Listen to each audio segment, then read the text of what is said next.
સાપુતારામાં સર્જાયા નયનરમ્ય દ્રશ્યો।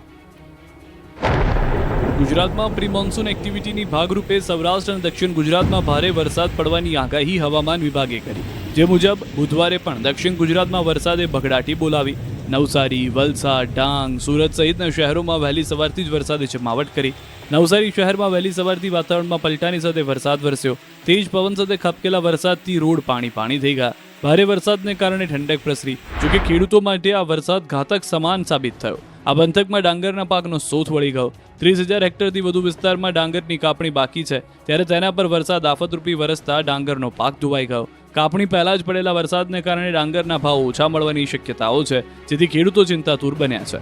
આ દ્રશ્યો ડાંગના સાપુતારાના છે, જ્યાં પણ સવારથી વરસાદને લઈને વાદળો પહોંચી ગયા હતા। કાળા ડિબાંગ વાદળો સવારથી વરસી પડ્યા હતા। સાપુતારામાં ચોમાસા જેવો માહોલ જામ્યો હતો। ધોધમાર વરસાદ પડતા રોડ પાણી થઈ ગયા હતા। વરસાદના કારણે ડાંગ જિલ્લાનું સૌંદર્ય સોળે કળાએ ખીલી ઉઠ્યું। સાપુતારાના ડુંગરો સાથે વાદળો વાતો કરતા હોય તેવા દ્રશ્યો સર્જાયા। અહીં એક માસથી વરસાદ પડતા પ્રકૃતિ સોળે કળાએ ખીલી ઉઠી છે। ગાઢ ધુમ્મસ અને રીમઝીમ વરસાદને કારણે સાપુતારામાં ઝીરો વિઝિબિલિટી જોવા મળી, જાણે મિની કાશ્મીર બની ગયો હોય તેવો માહોલ સર્જાતા પ્રવાસીઓ ઝૂમી ઉઠ્યા। વેકેશન માણવા આવેલા પર્યટકોએ વાતાવરણનો આનંદ લીધો। બીજી તરફ ગાઢ ધુમ્મસ છવાતા વાહન ચાલકોને દિવસે પણ હેડલાઇટ ચાલુ રાખવી પડી। ધુમ્મસવાળા વાતાવરણમાં લોકો સવારમાં ચાલવા નીકળ્યા। હાલ ઠંડકમય વાતાવરણનો આસ્વાદ માણવા પ્રવાસીઓ ઉમટી પડ્યા છે। દમણનો દરિયો આજે પણ લાલ ગુમ 15-20 ફૂટ ઊંચા તોતિંગ મોજા ઉછળ્યા। વલસાડ જિલ્લા સહિત સંઘ પ્રદેશ દમણનો દરિયો આજે પણ તોફાની જોવા મળ્યો। દરિયાના પાણી કિનારો વટાવી અને દેવકા બીચના સી ફેસ રોડ પર ફરી વળ્યા। છેલ્લા 3 દિવસથી વલસાડ જિલ્લા સહિત દમણનો પણ દરિયો ગાંડોતૂર બન્યો છે। આજે તો લાલગુમ થઈ ગયો હતો। દરિયાદેવ એવા ગુસ્સે ભરાયા હતા કે મોજા 15 થી 20 ફૂટ ઊંચા ઉછળ્યા હતા। ઊંચા તોતિંગ મોજા દરિયા કિનારાની પ્રોટેક્શન વોલને અથડાઈ અને દરિયાના પાણી કિનારો વટાવી અને રોડ પર આવી ગયા હતા। આથી પર્યટકોથી સતત ધમધમતો દમણનો દરિયો કિનારો ખાલી કમ જોવા મળ્યો। ઓછી સંખ્યામાં પર્યટકો જોવા મળ્યા। સલામતીના ભાગરૂપે દમણ પ્રશાસન દ્વારા લોકોને દરિયા કિનારાથી દૂર રહેવાના સૂચન કરવામાં આવ્યું। આમ છતાં કેટલાક લોકો તોફાની મોજા સામે ઊભા રહી અને સેલ્ફી અને ફોટા લેતા પણ જોવા મળ્યા। ગુજરાતથી હજુ પણ ચોમાસું અંદાજે 150 કિલોમીટર દૂર। એ પહેલા 2 દિવસ તોફાની વરસાદની આગાહી। કેરળથી છલાંગ મારી મહારાષ્ટ્ર તો ચોમાસું પહોંચી ગયું છે, પણ મુંબઈથી પહોંચ્યા બાદ ચોમાસાની ગતિ મંદ પડી ગઈ છે।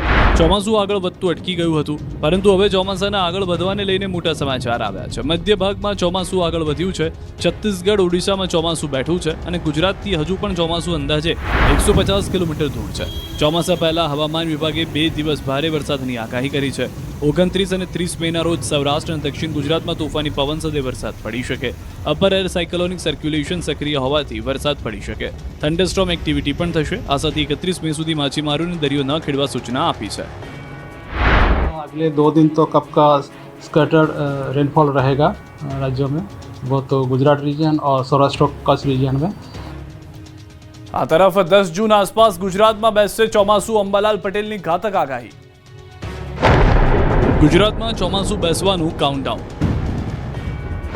હવે વાતાવરણમાં થશે મોટી ઉથલપાથલ। અંબાલાલ પટેલની તોફાની આગાહી। ગુજરાતમાં હવે ચોમાસાની આતુરતાપૂર્વક રાહ જોવાઈ રહી છે। ગમે ત્યારે ચોમાસું દસ્તક દેશે, જેની વચ્ચે ફરી એકવાર વાતાવરણમાં મોટી ઉથલપાથલ થવાની શક્યતા છે। હવામાન નિષ્ણાંત અંબાલાલ પટેલે ગુજરાતમાં ચોમાસાની એન્ટ્રીને લઈને આગાહી કરી છે। અંબાલાલ પટેલના મતે આ વખતે ચોમાસું વહેલું બેસશે। 8 થી 10 જૂનમાં ગુજરાતના ભાગોમાં ચોમાસું બેસી જશે। સમુદ્રમાં પવનની ફેરબદલીના કારણે 8 થી 10 જૂન આસપાસ ગુજરાતના ઘણા ભાગોમાં ચોમાસાનો વિધિવત વરસાદ થવાની શક્યતા રહેશે। મૃગશીર્ષમાં અણધાર્યો વરસાદ થવાની શક્યતા છે। રોહિણી નક્ષત્ર ઉતરતા પણ વરસાદ થશે। એકંદરે ગુજરાતમાં સારો વરસાદ રહેશે। ઓગસ્ટ મહિનામાં ચોમાસાના વરસાદમાં વધઘટ થઈ શકે છે। 2 થી 8 ઓગસ્ટમાં કેટલાક ભાગોમાં વરસાદ થશે। પાછોતરો વરસાદ પણ સારો થશે। સપ્ટેમ્બર ઓક્ટોબરમાં સમુદ્રમાં હવાના હળવા દબાણ ઊભા થવાની શક્યતા રહેશે। વિસર્જન થવાની શક્યતા છે, એટલે ઊંચા મોજા ઉછળે અને સિસ્ટમો બને અને લગભગ 7-8 જૂનમાં મૃગશીર્ષ નક્ષત્રમાં રાજ્યના કેટલાક ભાગમાં અણધાર્યો વરસાદ થવાની શક્યતા રહેશે। પરંતુ આમાં વરસાદમાં પવનની ગતિ વધારે છે। એકદમ પવન ફૂંકાશે તારીખ 9-10 આસપાસ। ખેડૂતોને વહેલી વાવણી ન કરવા જૂનાગઢના કૃષિ વૈજ્ઞાનિકોની સલાહ। મુંબઈ સુધી ચોમાસું બેસી ગયું છે. હવે ગુજરાતમાં ચોમાસું બેસવાનું કાઉન્ટડાઉન શરૂ થઈ ગયું છે. ગુજરાતમાં 10 જૂન આસપાસ ચોમાસું બેસી શકે છે. આ વખતે 114% જેટલો વરસાદ પડી શકે છે. હાલ પ્રી મોન્સૂન એક્ટિવિટીના વરસાદમાં જ ખેડૂતો વાવણી કરવા અધીરા બન્યા છે. ત્યારે આવા સમયે વાવણી કરવી કે નહીં અને વાવણી કરે તો શું ધ્યાન રાખવું તેને લઈને જૂનાગઢ કૃષિ વૈજ્ઞાનિકોએ ખેડૂતોને અપીલ કરી છે. કૃષિ વૈજ્ઞાનિકોનું કહેવું છે કે ખેડૂતોએ હાલ વાવણી કરવામાં ઉતાવળ કરવી નહીં. હવે ખેડૂતોએ ટૂંકા ગાળાના પાકની બદલે લાંબા ગાળાના પાકનું વાવેતર કરવું, મગફળી, સોયાબીન, કપાસ જેવા પાકોનું વાવેતર કરવા સલાહ આપી છે. જે લાંબા ગાળાની અવધિ મુજબ કહેવામાં આવેલું છે તો તે મુજબ લાંબા ગાળાના પાકો છે એ ખેડૂત માટે લેવા જોઈએ. જેથી કરીને જોઈએ તો મગફળી છે, કપાસ છે, સોયાબીન છે, આવા પાકોનું વાવેતર છે એ ખેડૂત મિત્રોએ આગામી દિવસોમાં જ્યારે વાવણી લાયક વરસાદ થાય ત્યારે કરવા માટેની એક સલાહ આપવામાં આવે છે. ખાસ કરીને જ્યાં સુધી 2 થી 2.5 વરસાદ થાય ટ્રે મળે પછી વાવેતર કરવું જોઈએ. અમે કોઈ પણ ચોમાસાના પાક આપણે ખાસ કરીને પૂરેપૂરો વરસાદ થાય પછી જો વાવેતર કરીએ તો જ આપણો સારામાં સારો ઉગાવ મળે. દ્વારકાને 21 ટાપુ પર 28 જુલાઈ સુધી પ્રવેશબંધી. દ્વારકા જિલ્લાની સમુદ્રી સીમામાં આવેલા 21 જેટલા નિર્જન ટાપુ પર લોકોની અવરજવર પર રોક લગાવવામાં આવી. જિલ્લાના 21 નિર્જન ટાપુઓ પર પ્રવેશ માટે નવી સુરક્ષા વ્યવસ્થા લાગુ કરવામાં આવી છે. અધિક જિલ્લા મેજિસ્ટ્રેટે જાહેર કરેલા આદેશ મુજબ આ વ્યવસ્થા 30 મે થી 28 જુલાઈ 2025 સુધી અમલમાં રહેશે. જિલ્લામાં કુલ 24 ટાપુઓ છે, તેમાંથી માત્ર 2 ટાપુઓ પર લોકો વસવાટ કરે છે. નરારા ટાપુને 2016 થી કેટલીક શરતોને આધીન મંજૂરીમાંથી મુક્તિ આપવામાં આવી છે. બાકીના 21 ટાપુ પર 30 મે થી 28 જુલાઈ સુધી પ્રવેશ પર પ્રતિબંધ મૂકવામાં આવ્યો છે. આ નિર્જન ટાપુઓ પર અનેક ધાર્મિક સ્થળો આવેલા છે. અહીં શ્રદ્ધાળુની અવરજવર રહે છે. સુરક્ષા એજન્સીઓની રાષ્ટ્ર વિરોધી તત્વો, દાણચોરી અને અસામાજિક પ્રવૃત્તિઓની આશંકા છે. ત્રાસવાદી જૂથો દ્વારા મહત્વના સ્થળો પર હુમલાની સંભાવના પણ વ્યક્ત કરવામાં આવી છે. આ તમામ ટાપુઓ પર અવરજવર પર રોક લગાવવામાં આવી છે. પ્રવેશ માટે સંબંધિત પ્રાંત અધિકારી અને સબ ડિવિઝનલ મેજિસ્ટ્રેટની લેખિત મંજૂરી લેવી ફરજિયાત છે. વરસાદની આગાહી વચ્ચે મોરબી યાર્ડ સતર્ક, ખેડૂતોને જણસીઓ ઢાંકીને લાવવા સૂચના. હવામાન વિભાગે દક્ષિણ ગુજરાત અને સૌરાષ્ટ્રમાં ભારે પવન સાથે વરસાદની આગાહી કરી છે. ત્યારે મોરબી માર્કેટિંગ યાર્ડ સતર્ક બન્યું છે. ખેડૂતોને જરૂરી સૂચના આપવામાં આવી છે. ખેડૂતોએ શક્ય હોય તો પોતાની જણસ સવારના સમયે જ લાવવા સૂચના આપી છે. સાથે જણસ સારી રીતે ઢાંકીને લાવવા સૂચના અપાઈ છે. બીજી તરફ વેપારીઓએ ખરીદેલો માલ હાલ સુરક્ષિત રીતે શેડ નીચે રાખવામાં આવ્યો છે. આમ છતાં વરસાદ પડે તો તાત્કાલિક ખેડૂતોને સૂચના પહોંચાડી શકાય તે માટે વોટ્સએપ ગ્રુપનો ઉપયોગ કરવામાં આવશે. ઓબીસી અનામત લાગુ થયા પછી ગ્રામ પંચાયતોની પહેલી ચૂંટણી જાહેર. 22 જૂને 8,326 ગ્રામ પંચાયતની ચૂંટણી. ઓબીસી અનામત લાગુ થયા પછી ગ્રામ પંચાયતોની પહેલી ચૂંટણી જાહેર થઈ ગઈ છે. ગામડાની ચૂંટણીનો શંખનાદ થઈ ગયો છે. ગુજરાતમાં ગ્રામ પંચાયતની ચૂંટણીની તારીખોનું એલાન થઈ ચૂક્યું છે. ગુજરાત રાજ્ય ચૂંટણી આયોગે રાજ્યમાં ગ્રામ પંચાયતો માટે સામાન્ય, વિભાજન અને પેટા ચૂંટણીની જાહેરાત કરી છે. કુલ 8,326 ગ્રામ પંચાયતોમાં મતદાન યોજાશે. 2 જૂને જાહેરનામું પ્રસિદ્ધ થશે. 9 જૂન સુધીમાં ઉમેદવારી ફોર્મ ભરી શકાશે. 10 જૂને ફોર્મ ચકાસણી થશે. 11 જૂન સુધીમાં ઉમેદવારી ફોર્મ પરત લઈ શકાશે. 22 જૂને 8,326 ગ્રામ પંચાયતની ચૂંટણી યોજાશે. 25 જૂને મતગણતરી થશે. આ સાથે રાજ્યભરમાં તાત્કાલિક અસરથી આદર્શ આચાર સંહિતાનો અમલ શરૂ થશે. સમગ્ર પ્રક્રિયા 27 જૂન સુધી પૂરી કરાશે. 4,688 ગ્રામ પંચાયતોની સામાન્ય, મધ્ય સત્ર અને વિભાજન ચૂંટણી, જ્યારે 3,638 ગ્રામ પંચાયતોની પેટા ચૂંટણી યોજાશે. જેમાં 5,115 સરપંચ પદ માટેની ચૂંટણી થશે. કુલ 44,850 વોર્ડની ચૂંટણી થશે, જેના માટે 16,500 મતદાન મથકો ઊભા કરાશે. જેમાં 28,300 મતપેટીનો ઉપયોગ કરાશે. કુલ 1,30,00,000થી વધુ મતદારો પોતાના મતાધિકારનો ઉપયોગ કરશે. ચૂંટણીમાં ઈવીએમના બદલે બેલેટ પેપરનો ઉપયોગ કરવામાં આવશે. વિસાવદર બેઠક પર પેટા ચૂંટણીની સેન્સ પ્રક્રિયા શરૂ. દાવેદારોનો રાફડો ફાટ્યો. વિસાવદર વિધાનસભાની પેટા ચૂંટણીને લઈને ભાજપ કોંગ્રેસ દ્વારા ઉમેદવારો શોધવા તૈયારીઓ શરૂ કરી દેવામાં આવી છે. અહીંથી ચૂંટણી લડવા ઉમેદવારોનો રાફડો ફાટ્યો છે.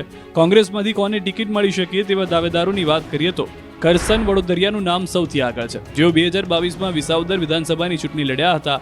તેના પછી જિલ્લા કોંગ્રેસ ઉપપ્રમુખ ભરત વિરડિયાનું નામ આગળ ચાલી રહ્યું છે. તો ભેસાણ તાલુકા સભ્ય ભાવેશ ત્રાપસિયા પણ રેસમાં છે. ભેસાણ તાલુકા પ્રમુખ નીતિન રાણપરિયાને પણ મળી શકે છે ટિકિટ. બીજી તરફ ભાજપ દ્વારા પણ સેન્સ પ્રક્રિયા શરૂ કરી દેવામાં આવી. જિલ્લા ભાજપ કાર્યાલય ખાતે સેન્સ પ્રક્રિયા હાથ ધરાઈ. દાવેદારોએ દાવેદારી નોંધાવી. સેન્સ પ્રક્રિયા પૂર્ણ થયા બાદ દાવેદારના નામ પ્રદેશ પાર્લામેન્ટરી બોર્ડમાં મોકલાશે. ત્યારે વિસાવદર પેટા ચૂંટણી ભાજપના સંભવિત ઉમેદવારોના નામ પર નજર કરીએ તો પૂર્વ જૂનાગઢ જિલ્લા પ્રમુખ કિરીટ પટેલ, પૂર્વ ધારાસભ્ય હર્ષદ રીબડિયા અને પૂર્વ ધારાસભ્ય ભૂપત ભાયાણીના નામ રેસમાં છે. તો વિસાવદરથી આમ આદમી પાર્ટીમાંથી ચૂંટણી લડનાર ગોપાલ ઇટાલિયા 31 મેના રોજ ઉમેદવારી ફોર્મ ભરશે. અરવિંદ કેજરીવાલ, ભગવત માન, ગોપાલ રાય સહિતના નેતા હાજર રહેશે. આ તરફ કડીમાં પણ પેટા ચૂંટણી લડવા ભાજપ કોંગ્રેસમાં દાવેદારોએ પડાપડી કરી. કડી વિધાનસભા બેઠકના પેટા ચૂંટણીને લઈને ભાજપ કોંગ્રેસે તૈયારીઓ શરૂ કરી દીધી છે. ભાજપ દ્વારા મહેસાણા ભાજપ કાર્યાલય ખાતે સેન્સ પ્રક્રિયા યોજાઈ હતી, જે દરમિયાન ચૂંટણી લડવા ઈચ્છુકોનો રાફડો ફાટ્યો હતો. ઉમેદવારી કરવા માંગતા દાવેદારોની લાઈન લાગી હતી. ભાજપના નિરીક્ષકોએ દાવેદારોને સાંભળ્યા હતા. પૂર્વ સાંસદ દિનેશભાઈ અનાવાડિયા, પ્રદેશ ઉપાધ્યક્ષ કૌશલ્યા કુંવરબા, ગાંધીનગર શહેરના પૂર્વ મહામંત્રી કનુભાઈ દેસાઈ નિરીક્ષક તરીકે હાજર રહ્યા. તો કડી વિધાનસભાની પેટા ચૂંટણીને લઈને કોંગ્રેસ દ્વારા પણ સેન્સ પ્રક્રિયા યોજાઈ. ચૂંટણી લડવા ઈચ્છુક હોય તેવા 7 થી 8 દાવેદારોને કોંગ્રેસના નિરીક્ષકોએ સાંભળ્યા. કોંગ્રેસ દ્વારા કડી અને છત્રાલ રોડ પરની ખાનગી હોટલ્સમાં સેન્સ પ્રક્રિયા હાથ ધરવામાં આવી હતી. 7 થી 8 દાવેદારોમાંથી 3 નામની પેનલ હાઈકમાન્ડમાં મોકલાશે અને ત્યારબાદ ઉમેદવારનું સિલેક્શન થશે. ઓપરેશન સિંદૂર બાદ ફરી આવતીકાલે ગુજરાતમાં સાયરન વાગશે. મોક ડ્રીલને ઓપરેશન શિલ્ડ નામ આપવામાં આવ્યું. ઓપરેશન સિંદૂર બાદ ભારત પાકિસ્તાન વચ્ચે યુદ્ધ જેવી સ્થિતિ સર્જાઈ હતી. એ પહેલા જ સરકારે ગુજરાત સહિત દેશના વિવિધ જિલ્લામાં મોક ડ્રીલ યોજી હતી. સરહદ પર સીઝફાયર થયા બાદ ફરી એકવાર ગુજરાતમાં સિવિલ ડિફેન્સની મોક ડ્રીલ યોજવાનો નિર્ણય કરાયો. આવતીકાલે ગુરુવારે ગુજરાતમાં સાંજે 5 થી 8 વાગ્યા સુધી મોક ડ્રીલ યોજાશે. પાકિસ્તાનની સરહદે આવેલા રાજ્યો ગુજરાત, પંજાબ, રાજસ્થાન અને જમ્મુ કાશ્મીરમાં મોક ડ્રીલ યોજાશે. આ સમય દરમિયાન લોકોને સતર્ક રહેવાની સૂચના આપવામાં આવશે. આ ડ્રીલમાં air raid, siren, blackout practice, evacuation plan અને કટોકટી સેવાઓનું પરીક્ષણ કરવામાં આવશે. રાજ્યમાં કોરોનાનો કહેર શરૂ. 100 ને પાર પહોંચ્યા કેસ. રાજ્યમાં કોરોનાએ ફૂફાડો માર્યો છે. દિવસે ને દિવસે ગુજરાતમાં કોરોનાના કેસમાં વધારો થઈ રહ્યો છે. હાલ રાજ્યમાં કોરોનાનો એક્ટિવ કેસનો આંકડો 100 ને પાર પહોંચી ગયો છે. 27મી મેના સાંજ સુધીમાં 130થી વધુના આંક કોરોનાએ વટાવ્યો છે. ગુજરાતમાં હાલ કોરોનાનો 130 એક્ટિવ કેસનો આંકડો છે. મોટાભાગના દર્દીઓ હોમ આઇસોલેશનમાં છે. આ તરફ કચ્છમાં પણ કોરોનાએ પગપેસારો કર્યો છે. આદિપુરમાં કોરોનાનો પ્રથમ પોઝિટિવ કેસ નોંધાયો. ગુજરાતમાં એક અઠવાડિયામાં કોરોના કેસમાં 3 ગણો વધારો થયો. તો નર્મદા જિલ્લામાં આરોગ્ય વિભાગ સજાગ બન્યું. રાજપીપળા સિવિલ હોસ્પિટલ સહિત જિલ્લાની 35 આરોગ્ય સંસ્થાઓમાં કુલ 792 બેડ ઉપલબ્ધ કરાયા, જેમાંથી 615 ઓક્સિજન બેડ અને 25 આઈસીયુ બેડ છે. 12 PSA plant, 10 oxygen tank, 822 jumbo cylinder સહિત જરૂરી સાધનો અને યંત્રો તૈયાર છે. આ તરફ બોટાદ જિલ્લા આરોગ્ય વિભાગ પણ એલર્ટ થયું છે. સતર્કતાના ભાગરૂપે જિલ્લાના તમામ હેલ્થ સેન્ટર પર 258 બેડની વ્યવસ્થા કરાઈ છે. ગીર સોમનાથ ખેડૂતોને નકલી બિયારણ પધરાવાયું. 80 દિવસની મહેનત પાણીમાં ગઈ. ખેડૂતોને પકડાવી દે. આજુબાજુના ગામડાઓની અંદર પણ આવા કેટલા બધા ખેડૂતો ખેડૂતો સાથે છેતરપિંડી કરેલી છે. એગ્રોવાળા અને કંપનીવાળા સાથે મળીને છેતરપિંડી કરેલી છે. ગીર સોમનાથના ખેડૂતો પહેલા માવઠાની ઘાતથી પાયમાલ થયા. હવે એગ્રો કંપનીએ નકલી બિયારણ પધરાવી દેવામાં આવતા ખેડૂતોની મહેનત પાણીમાં ગઈ છે. છેલ્લા 80 દિવસથી ખેડૂત મહેનત કરી પરસેવો પાડી રહ્યો છે, પરંતુ ચોળીના આ પાકમાં ન ફાલ લાગ્યો ન ફૂલ. ખેડૂતોને મહેનત અને પૈસાનું પાણી થઈ ગયું. સામાન્ય રીતે અત્યાર સુધીમાં ઉત્પાદન મળવું જોઈએ, પરંતુ ગીર સોમનાથના કોડીનારના મિત્યાજ, ફાફણી, કડોદરા અને પીપળવા ગામે ખેડૂતોને હેરાન થવાનો વારો આવ્યો છે. ખાનગી કંપનીમાંથી બિયારણ લાવી ચોળી તો વાવી, પણ હવે તેમાં ઉત્પાદન આવે એવો કોઈ અણસાર નથી. ખાનગી એગ્રો માલિકને અનેક રજૂઆત છતાં યોગ્ય જવાબ મળતો નથી, જેથી ખેડૂતોએ નબળું બિયારણ ધાબડનારી કંપની સામે કડક કાર્યવાહીની માંગ કરી છે. આખરે કૃષિ નિષ્ણાંતજીને રજૂઆત કરતા કૃષિ વિભાગ દ્વારા ખેડૂતોના ખેતરોની મુલાકાત લઈ સરકારમાં રિપોર્ટ સોંપ્યો. ત્યારે સાંભળો ખેડૂતોની વ્યથા. અમે જે સાગા સીડ કંપનીનું કોળીનું બિયારણ છે એ લોકોને વાત કરી તો કે હજી તમે રાહ જો. 90 દિવસના પાકમાં 4 મહિના નીકળી ગયા, આ સુધી આમાં એક સિંગ નથી આવી. ખેડૂત આને કરે શું? અત્યારે ચોમાસું માથે છે. દંડનાત્મક પગલાં લે અને અમને યોગ્ય વળતર આપવામાં આવે. વાપી અને પોરબંદરમાં દબાણો દૂર. વાંસદાના ધારાસભ્ય આનંદ પટેલે દબાણ હટાવતા કાઢી રેલી. વાપી મહાનગરપાલિકા દ્વારા મનપા વિસ્તારમાં ચાલતા ભંગારના ગોડાઉનને હટાવવા માટે ડિમોલિશન ઝુંબેશ હાથ ધરવામાં આવી છે, જેનો વિરોધ કરવામાં આવી રહ્યો છે. અત્યાર સુધી પાલિકા દ્વારા રહેણાંક વિસ્તારમાં ચાલતા 150થી વધુ ભંગારના ગોડાઉનનું ડિમોલિશન પણ કરવામાં આવ્યું છે અને હજુ પણ પાલિકાની આ કાર્યવાહી ચાલી રહી છે. ત્યારે વાંસદાના ધારાસભ્ય આનંદ પટેલની આગેવાનીમાં વાપીમાં ભંગારના ગોડાઉન હટાવવાના ઝુંબેશના વિરોધમાં રેલી યોજી વિરોધ દર્શાવ્યો. રેલીમાં પોસ્ટર સાથે મોટી સંખ્યામાં સ્થાનિકો જોડાયા. મનપા કચેરીને ઘેરીને ઉગ્ર વિરોધ પ્રદર્શન કર્યું. તંત્ર ભંગારના વ્યવસાય કરતા લોકો સાથે અન્યાય કરતા હોવાનો આક્ષેપ કર્યો. કોઈ પણ જાતની જાણ કર્યા વિના ડિમોલિશન કરવામાં આવતા હતા. અનેક પરિવારો બેઘર બન્યાનો દાવો છે. તેથી જો પાલિકા દ્વારા કાર્યવાહી નહીં અટકાવવામાં આવે તો આગામી સમયમાં આંદોલનની પણ ચીમકી ઉચ્ચારી હતી. જોકે વાપી મહાનગરપાલિકાએ દાવો કર્યો છે કે મંજૂરી વગરના જ ભંગારના ગોડાઉન હટાવ્યા છે.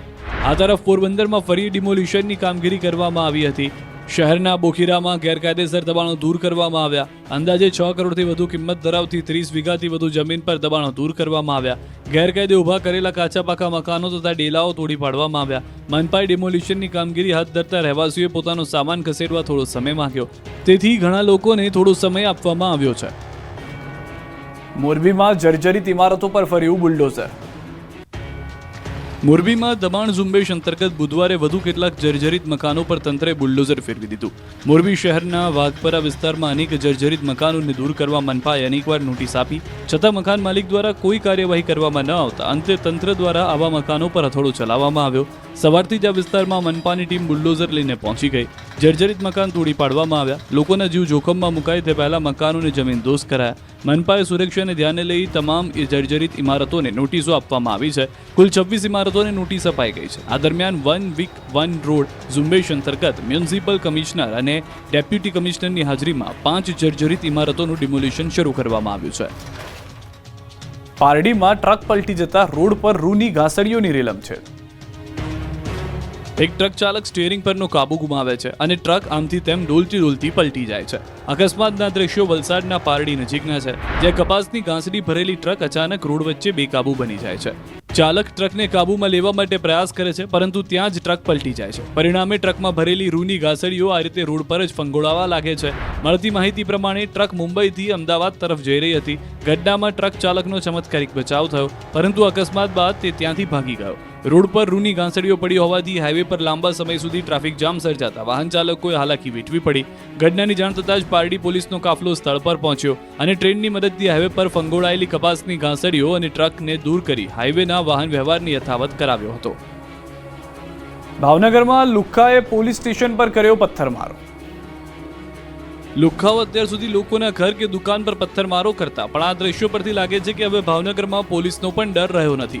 અસામાજિક તત્વોએ પોલીસના ખોફ વગર ભાવનગરના કુંભારવાડા સર્કલ પાસે આવેલી પોલીસ ચોકી પર પથ્થરમારો કર્યો. લુખ્ખા તત્વોએ કોઈ કેફી પીણું પીને ધમાલ મચાવી. પોલીસ ચોકી પર પથ્થરમારો કરતા નાસભાગ મચી ગઈ. પોલીસ ચોકીના દરવાજાના કાચ ફોડી નાખ્યા. સદનસીબે બપોરના સમયે પોલીસ ચોકીમાં કોઈ હાજર ન હોવાથી કોઈની ઈજા પહોંચી નહોતી. દ્રશ્યોમાં જોઈ શકાય છે કે એક શખ્સ ટલ્લી થઈ રોડની વચ્ચોવચ્ચ ધમાલ મચાવી રહ્યો છે. આ ઘટનાને લઈને બોર તળાવ પોલીસ મથકમાં ફરિયાદ નોંધાઈ. આ શખ્સને પકડી પાડવા ચક્રો ગતિમાન કર્યા, પરંતુ પોલીસનો હવે શહેરમાં ખોફ નથી રહ્યો, તે આ દ્રશ્યો પુરવાર કરે છે. સાબરકાંઠાના તલોદમાં જૂથ અથડામણમાં લોકોએ પોલીસને ઢીબી નાખી.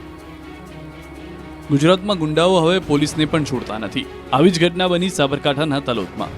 અહીં પોલીસને લોકોને ઝઘડામાંથી છોડાવવા જતા લેવાના દેવા પડી ગયા. ગુસ્સે ભરાયેલા લોકોને પોલીસ જવાનને ઢીબી નાખ્યો. તલોદના હરસોલ બજારમાં બે જૂથ વચ્ચે અથડામણ ચાલી રહી હતી. તે દરમિયાન પોલીસ ત્યાં પહોંચે છે. પોલીસ ઝઘડતા લોકોને છોડાવવા વચ્ચે પડે છે, ત્યારે ગુસ્સે ભરાયેલા લોકોએ મળીને પોલીસ પર હુમલો કર્યો. મામલો શાંત થવાને બદલે લોકો પોલીસ પર તૂટી પડ્યા. લોકોના ટોળાએ પોલીસને ઢીબી નાખી. આ માથાકૂટમાં 6 લોકો ઇજાગ્રસ્ત થયા અને તમામને સારવાર માટે હોસ્પિટલ ખસેડ્યા. આ મામલે પોલીસે તપાસ હાથ ધરી છે. વડોદરામાં ચોર નીકળ્યો ગજબનો. પહેલા માતાજીને પગે લાગ્યો, પછી કળશ ચોર્યા. વડોદરામાં ચોરે ભગવાનને પણ ન છોડ્યા. એક ચોર મંદિરમાં આવ્યો, માતાજી સન્મુખ હાથ જોડીને પ્રણામ કર્યા, પછી આમ તેમ નજર ફેરવી અને મંદિરમાં મૂકેલા તાંબાના કળશની ઉઠાંતરી કરી. આ દ્રશ્યો વડોદરાના સમા વિસ્તારના છે, જ્યાં ચોરે ભગવાનનું પણ કરી નાખ્યું. શીતલ પાર્ક સોસાયટીમાં આવેલા અંબે માતાના મંદિરમાં આવેલા ચોરે 2 હાથ જોડ્યા બાદ મંદિરમાં મૂકેલા તાંબાના કળશ ફેરવી લીધા અને ચોરી કરીને ત્યાંથી પલાયન થઈ ગયો. ચોરીની આ સમગ્ર ઘટનાના સીસીટીવી વિડીયો સામે આવ્યા બાદ ઘટના ચર્ચાનું કેન્દ્ર બની છે. ભક્તોમાં રોષ ફેલાયો છે. રાજકોટની સોસાયટીઓમાં લાગ્યા વિધર્મી અને પરપ્રાંતિયોને મકાન વેચવા કે ભાડે ન આપવાના બેનર. રાજકોટની સોસાયટીઓમાં વિધર્મીઓને અને પરપ્રાંતિયોને મકાન ભાડે કે ન વેચવા બેનર લગાવાયા છે. રાજકોટના પોશ ગણાતા વર્ધમાનનગર વિસ્તારમાં શેરી નંબર 6માં હાલ ભારે તણાવનો માહોલ છે. અહીંના સ્થાનિક રહેવાસીઓએ પોતાના ઘરો પર સ્પષ્ટ શબ્દોમાં બેનર લગાવ્યા છે.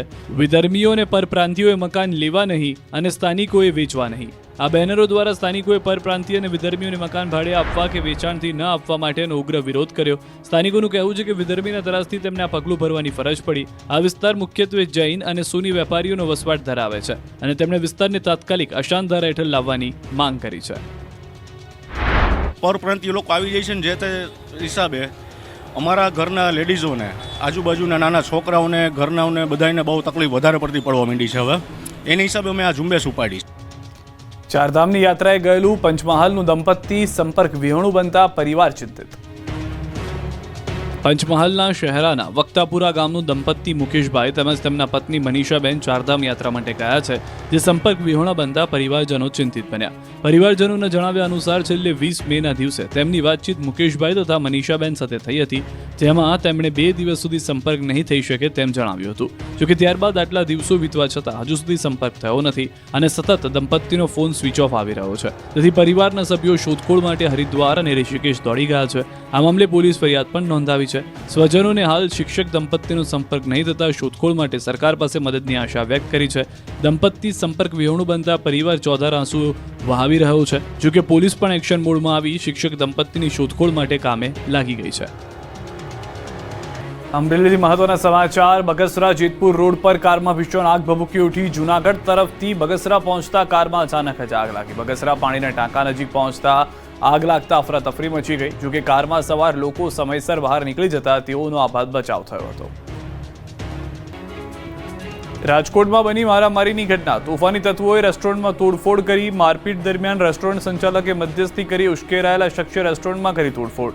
રેસ્ટોરન્ટ સંચાલકને મધ્યસ્થી કરવી ભારે પડી. લુખ્ખા તત્વો દ્વારા રેસ્ટોરન્ટમાં કરવામાં આવી તોડફોડ. બનાવ ગાંધીગ્રામ પોલીસ સ્ટેશન વિસ્તારના હોવાનું સામે આવ્યું છે. દાહોદમાં મનરેગા કૌભાંડનો મામલો. મંત્રી બચુભાઈ ખાબડના બંને પુત્રોને મળ્યા જામીન. દાહોદ ચીફ કોર્ટે આપ્યા જામીન. બળવંત ખાબડ અને કિરણ ખાબડના જામીન મંજૂર કરાયા. બંનેના મનરેગા કૌભાંડના ધાનપુર અને દેવગઢ બારિયા તાલુકામાં 71 કરોડથી વધુના ભ્રષ્ટાચારમાં નામ સામે આવ્યા હતા. સુરત અમરોલી વિસ્તારની ઘટના. ટ્રાફિક પોલીસે વૃદ્ધનો જીવ બચાવ્યો. સર્કલ બાર ટીઆરબી હર્ષ સુરેન્દ્રભાઈ, રાજ પ્રદીપભાઈએ વૃદ્ધને બચાવ્યા. ટ્રાફિક જવાનો અંજલિ ફાટક ટ્રાફિક નિયમ કરતા હતા ત્યારે એક વૃદ્ધ અચાનક હાર્ટ એટેક આવ્યો હોવાની જાણકારી મળતા ઢળી પડ્યા. વૃદ્ધને તાત્કાલિક CPR તથા પ્રાથમિક સારવાર આપી દવાખાને સારવાર અર્થે મોકલી અપાયા. તાત્કાલિક સારવાર મળવાથી વૃદ્ધને નવજીવન મળ્યું. રાજકોટમાં જમીન બાબતે પિતાની હત્યા. કહેવત છે કે જર જમીન અને જોરું ત્રણેય કજિયાના ચોર. આ કહેવત શબ્દસહ સાચી ઠરી છે રાજકોટ જિલ્લાના ગોંડલ તાલુકાના વોરાકોટડા ગામે. પૈતૃક જમીન મામલે પિતરાઈભાઈ તેમજ તેમના પિતા ઉપર હુમલો કરવામાં આવ્યો. સમગ્ર ઘટનામાં રમેશ સાકરિયા નામના વ્યક્તિનું મોત નીપજ્યું, જ્યારે નાનો પુત્ર અનિલ સાકરિયા હુમલામાં ઇજાગ્રસ્ત હોસ્પિટલમાં સારવાર હેઠળ છે. અજય સાકરિયા તેમજ તેના પિતા ચના સાકરિયા અને 2 મહિલાઓ સહિતના કુટુંબીજનો દ્વારા છરી, ધારિયા સહિતના હથિયારો વડે હુમલો કરવામાં આવ્યો. ઘટનાની જાણ થતાં પોલીસની ટીમ ઘટના સ્થળ ખાતે દોડી ગઈ હતી. પોલીસ ફરિયાદ નોંધી છે.